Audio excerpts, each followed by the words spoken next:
These are 4 sneakers that haven't aged well in 2025, given to me by you. So let's get into it.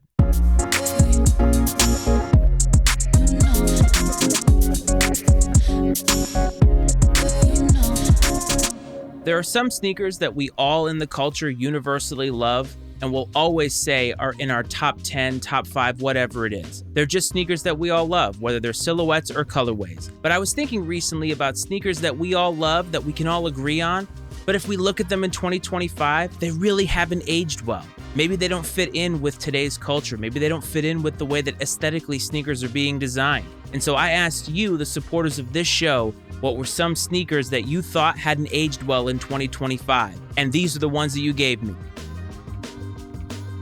The Air Force One. I'm not gonna lie to you, this one kinda hurts. The Air Force One is a shoe that I've been touting as the bread and butter of sneaker culture for damn near 40 plus years. And yeah, it still is pretty popular today. The all-white crisp Air Force One is certainly a shoe that many people have in their collection.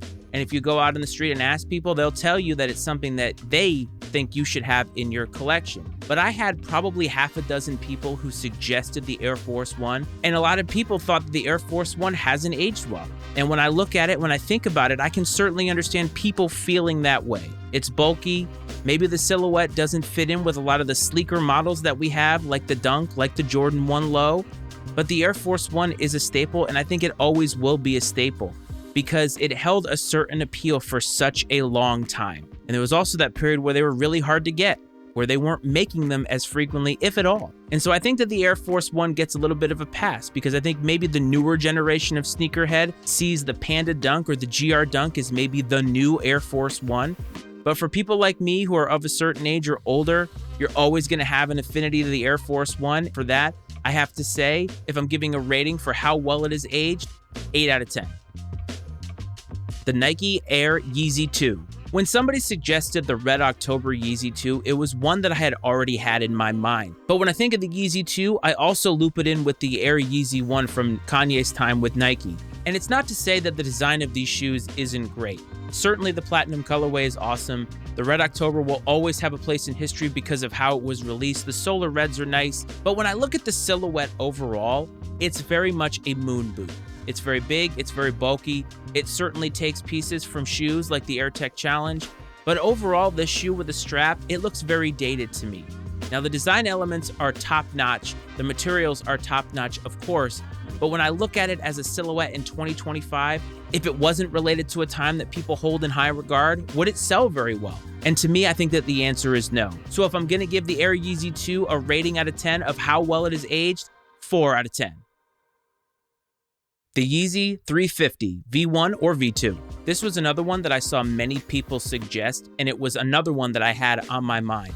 It may seem like we're picking on Kanye and Yeezy right now, but that's not the way that it is. What it comes down to is that when the 350 first debuted, it was unlike anything we had ever seen. Now in 2025 though, it doesn't really fit the aesthetic or fit the mold of what is coming out. People don't want something that looks like a slipper. Obviously, if you have a huge collection of them, you're going to continue to wear them. They are comfortable, don't get me wrong.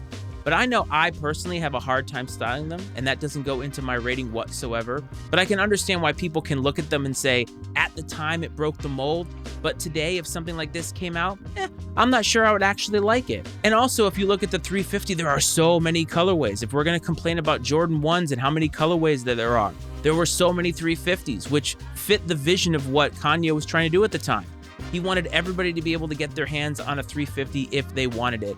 And for the most part, he did succeed in that. Are they worth the high resale prices that we were paying? Absolutely not. But if I have to look at the 350 and give it a rating out of 10 of how well it is aged, 5 out of 10.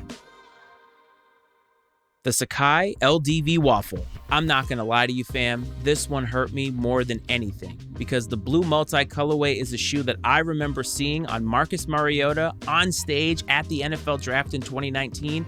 And the first thing that I thought was, I have to have that shoe. Layering 2 iconic old Nike models on top of each other with the LDV and the waffle, paying homage to the waffle outsole, the original outsole that was created well before Nike was even a brand. There's so many things about this shoe that I like. It's eclectic.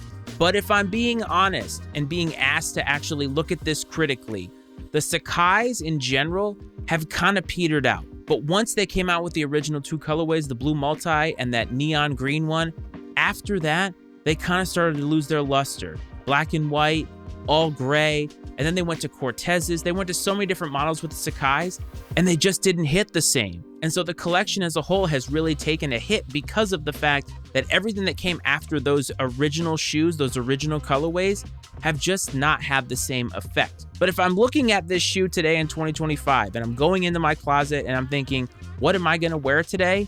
Very rarely now do I pick the Sakai's. And it's unfortunate because at the time I thought it was sneaker of the year in 2019, and I thought at the time it was innovative.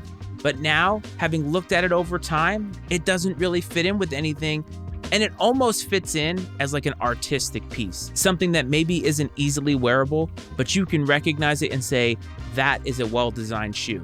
And so it hurts my heart to have to even give this shoe a rating, but if I have to look at it and say, how has it aged since 2019? Unfortunately, I'm gonna say a 5 out of 10. Those were the 4 most prominent shoes that I saw people suggest about sneakers that haven't aged well in 2025. What are some that you love, but you look at now and think, that doesn't fit in 2025, or it's not as fire as I once thought it was? Let me know down in the comments, and I'll catch you next time.